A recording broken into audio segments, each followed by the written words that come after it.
So this is actually in our title. Oh yeah. And it's a really interesting article from Geordie, who is our main article writer. 8 facts the fishing industry doesn't want you to know. So we're going to kind of go through them. We're not going to go through the entire article in detail, but we'll go through the facts. The first one being most vertebrates killed by humans are killed by the fishing industry. It is a Yeah. huge number. Yeah. Yeah, if I'm not wrong, like I think the estimate's like 2.7 trillion, isn't it? Yeah, this article says I'm 1 not trillion to 2.8 trillion. right, Yeah. right. Yeah. Yes, it's an unfathomable amount. Yeah, Yeah, of like individuals. I don't know if anyone's ever like tried to envisage like it's like dots and then just imagine 10 dots, then 100 dots, then maybe jump up to 10,000 dots, then 1,000,000 dots, then 1 billion, and then 1 trillion. Like, Yeah, and imagine all those dots are individuals with their own personalities. yeah. And do you know, I think like, do you know how there's this phenomena really where the more individuals that someone like looks at once, that the individuality is stripped from them, or you can't Yes. imagine their individuality. I think that that's something to do with like why people like like don't think fish are sentient, just because they look at like an image of them and there's like thousands of them in the big net. They're just like, yeah, no, they're not sentient. It's like easier Mhm. to think that like literal reality is that they are. Like the thing that fascinated me the most about this was that study they did on like the little cleaner wrasse guys, and there was Mhm. like they showed them, it was like images of, one was themselves, the an image of the actual fish themselves with something on their belly, and they like reacted and they were trying to like rub it off. And then they showed them like an image of another cleaner wrasse with the thing on their belly, and they were like, "Oh yeah, no, that's someone else. It's cool." I haven't seen that. Yeah, it's like insane. Yeah. They're, you know what I mean? It's very anthropocentric because I think it's a lot to do with the fact that they don't, as soon as we can look at an animal and they have a human characteristic, suddenly they mean a lot more.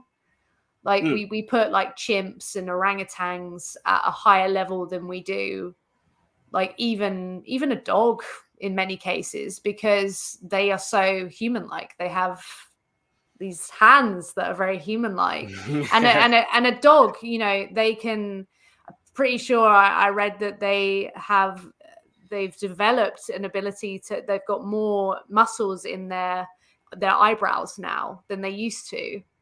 So it's so that they can like move them more to appeal to us. um Yeah. yeah, and yeah, they do, when they do the faces and it's like you're sulking, it's because they look Yeah. like a human sulking. And but with a fish, they don't scream, they don't Yeah. really have any human expressions.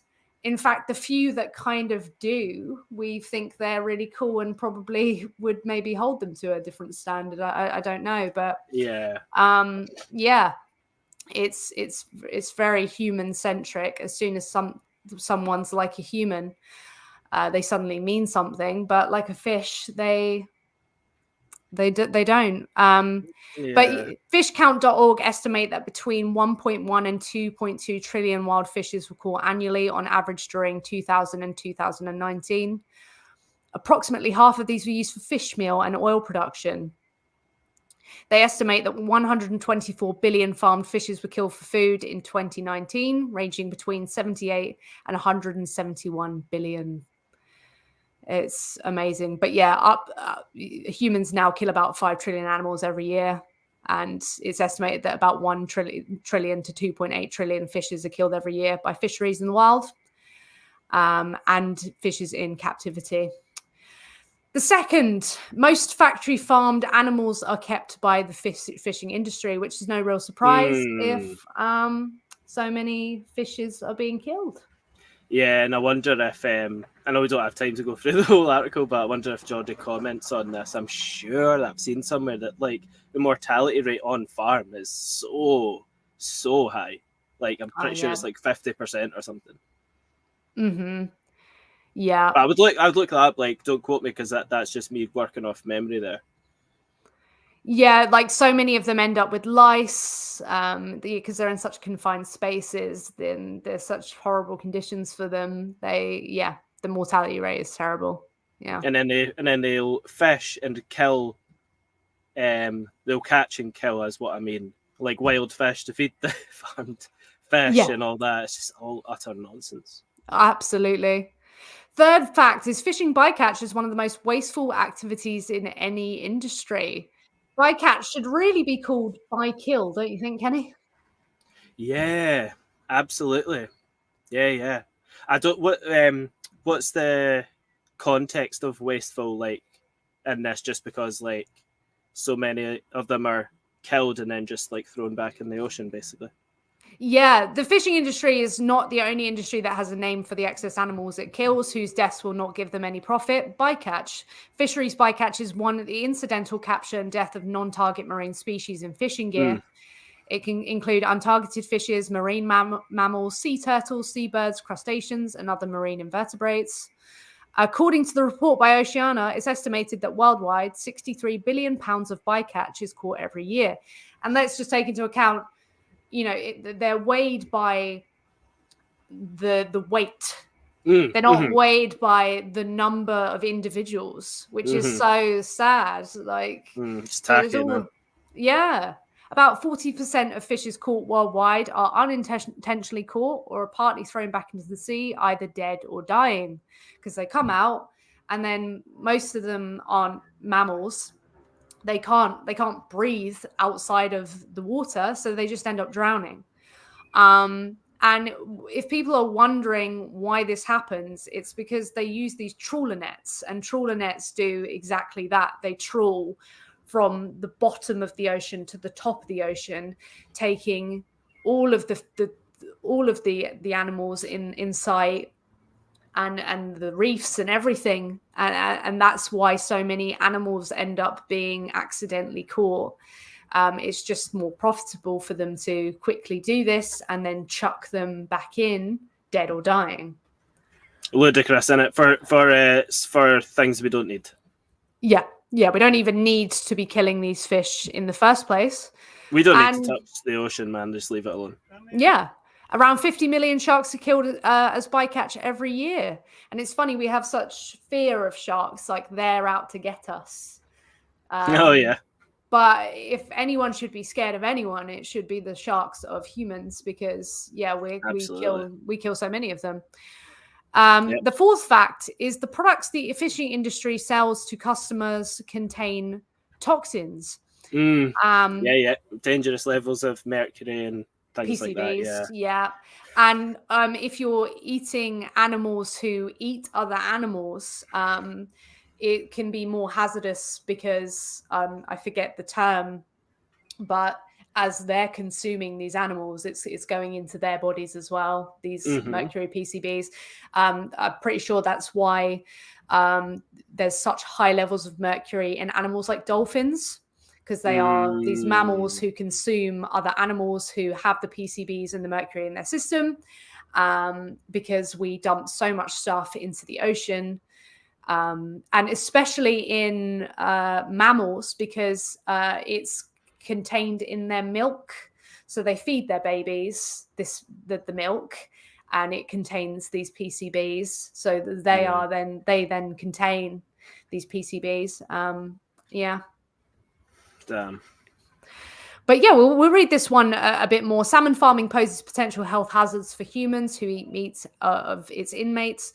Farmed salmons may contain higher levels of contaminants than wild salmons. Common contaminants include mercury and PCBs, which are linked to some cancers, neurological disorders, and immune system problems. Moreover, farmed salmons are exposed to antibiotics, pesticides, and hormones that can affect people's health and create antibiotic-resistant pathogens that would make human medical treatments much more challenging.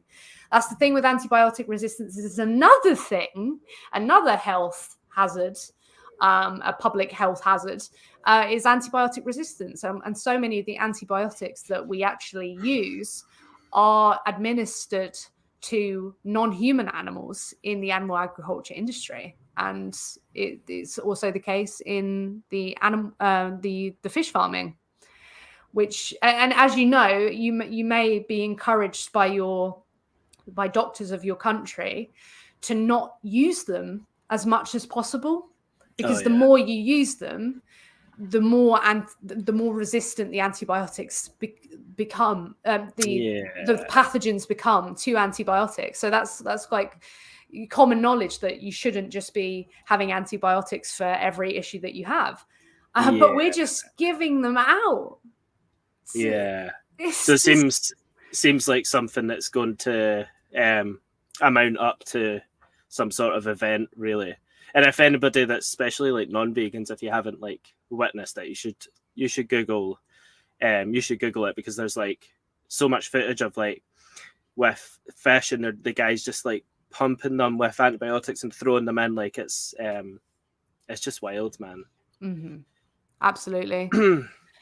And our fifth fact is the fishing industry is one of the least sustainable in the world. I guess we could put that down to bycatch.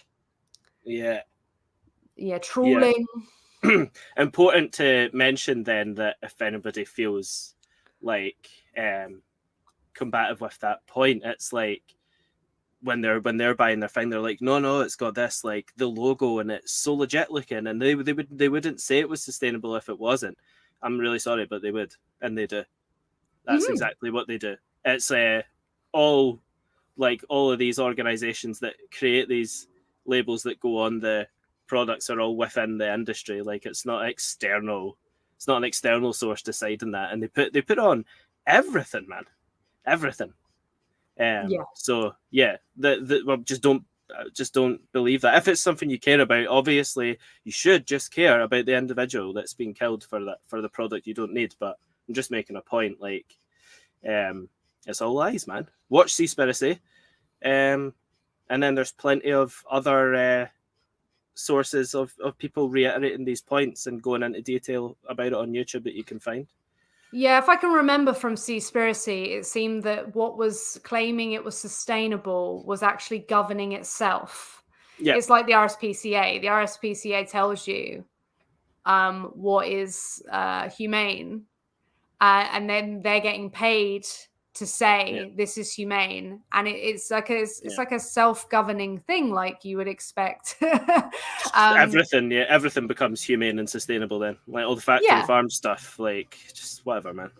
Yeah, so that is of high concern. Just look into what who's classifying it as sustainable, what the board is, who it's governed by, and what that even means. 6, the fishing industry is destroying the oceans. Yeah. In addition to killing trillions of animals, brutalizing it, absolutely. There are 2 more ways the fishing industry is destroying the oceans in a more indiscriminate way: trawling and polluting. It's the trawling again. We don't realize that, because the ocean is so big, isn't it? So we just think we can just keep taking and taking and taking from it. Absolutely. Yeah. And there are so many animals out there, like so many of them have been killed. But that number will decrease, and it is decreasing. Because we are just destroying the ocean. And as I mentioned before, these nets catch almost everything in their path, including coral reefs. So the coral reefs are being affected, and that's where that's kind of the beginning of the ocean for many of these animals. It's messing with entire systems that are of a delicate balance, with no recourse of like, oh, here's what we could implement in a different way to like make sure that it maintains, that isn't being destroyed. There's nothing like that. It's just let's just take. Yeah, and they just sort of tell us what we want to hear as well, really. These industries, man, they just say like, oh yeah, like we avoid this part and that part, but then time and time again it's proven that they don't. Like they're always overfishing in places they're not supposed to and all that. Like can't control them. They're controlling themselves, man. Yeah, absolutely. Next one. No animal killed in the fishing industry is killed humanely. Now, if anyone, like, a lot of people use the word humane, but they don't seem to know what it means. It means to do with compassion and benevolence. Now, Yeah, what's compassionate and benevolent about taking a fish from the ocean and killing them? How can you humanely kill these animals? yeah, exactly. That's the point. Without any necessity whatsoever as well. There's just no need for it at all. Mm-hmm. Fishes are sentient animals capable of experiencing pain and suffering. Scientific evidence supporting this has been building for years and is now widely acknowledged by leading scientists across the world.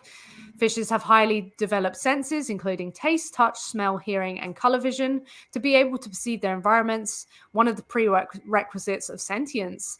Yeah, there's this shrimp, the mantis shrimp, who has about 40 times more color receptors than we do.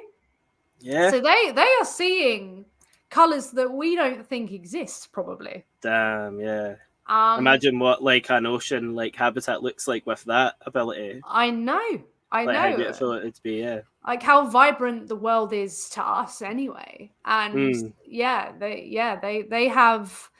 It's funny we want to talk about like all these abilities that we have, but these animals have amazing abilities that are unique to their own experience. very true. Yeah, we're always like, oh, we're the best just in every way. It's like I could concede to that we're the most intelligent, and we use, and as far as I'm aware, and we use that to just absolutely dominate. But Mm-hmm. there's so many epic things that all other animals can do that we just could not touch. Like, just wouldn't come near to being as would being as amazing in that department. Like, Mm-hmm. so It's just how are you valuing that? Like that you're better than them, It's weird as well because it's like I would say yes, we are like very intelligent, but it's like at the same time, collectively, can we consider ourselves so intelligent when we're doing things like this, which are Yeah. so antithetical to desirable, to our own existence? Like, Yeah. Yeah. we've gone through like the antibiotic resistance. We've gone through, all these diseases spreading. It's just like, is that an intelligent thing to do? Never Mhm. mind like a compassionate or, benevolent or humane thing. But yeah. Yeah, that's what I was going to say as well. Like, where's the, if this is a term, maybe you'll have a better way to put it, but like, where's the like moral intelligence as well, right? Mhm. Like, to do the right thing and stuff. Where's Yeah. that? That has gone out the window, Kenny. That is nowhere Yeah, to be seen. yeah, Um, and number 8, the fishing industry is heavily subsidized by governments. yeah, of course. Animal agriculture is heavily subsidized. Among such subsidies, which ultimately come from taxpayers' money, the fishing and aquaculture industries receive a large amount of financial support from governments, not only exacerbating the problems these industries cause, but creating unfair commercial disadvantages for plant-based sustainable agriculture that tries to build the vegan world of the future, where many of the current global crisis will be averted. In some cases, the fishing industry is subsidized to continue fishing, even when there are no fish to catch. Currently, annual subsidies of global marine fisheries amount to about $35 billion, representing about 30% of the first sale value of all fishes caught. These subsidies cover things like support for cheaper fuel, gear, and shipping vessels, which allow the ships to increase their destructive activities and ultimately lead to the depletion of fish populations, lower fishing yields, and decreased incomes for fishers. These kinds of subsidies tend to favor the most destructive, larger fishers. The top 5 jurisdictions subsidizing the fishing industry are China, the European Union, the US, South Korea, and Japan, accounting for 58%, which is 20.5 billion of the 35.4 billion spent worldwide. So, yeah, of course, the bigger ones get more of the money. Yeah, yeah. And the people that might like non-vegans that would think so. The point that says like it's an unfair advantage that these industries have against like plant-based industries. So like essentially what a non-vegan might think is like, yeah, but I just like I don't want to eat plants. I like the fish and chips and whatever. Like, don't quite understand that we already are able to create products like Earthling Ed's restaurant, that No Catch Co. Like I had that at Vegan Camp Out, right? And essentially what you have is like this it's like replicates cod and has like that flaky texture and all that, seaweed over the top, has like an ocean like flavor, got the batter over it, the mushy peas, like what more do you want? Like, so we don't even have to sacrifice the, a non-vegan might think, yeah, but oh, then I'll have to give up the food that I love, and they just aren't able to care about any of the really, really important stuff because all they can think about is their own selfish taste pleasure. But you don't even have to give that up. We'll just recreate that meal with plants and it'll taste amazing, dude. Yeah, Squeaky Bean have brought out a vegan tuna, and Omni do a vegan tuna, and they're both absolutely banging. And it's really weird. It's really weird to eat these things and then like have weird flashbacks of when I wasn't vegan, and then feel nearly kind of sick because I'm like, are you sure this is vegan? It's a really strange experience being a vegan and then eating things that are very like uncannily like the same. And they do exist if you want them that badly, but is your desire for them more important than their literal lives? Exactly. Yeah. Exactly. No, the answer's never. A sensory pleasure will never be more valuable than an entire being's life. It won't be, and yeah, but the point is that like we can just make amazing food regardless. So there's literally no sacrifice. Yeah, there's nothing to even worry about at all. No, absolutely. Well, those are the 8 fishing facts to go through. Thank you for going through that with me, Kenny. Yeah.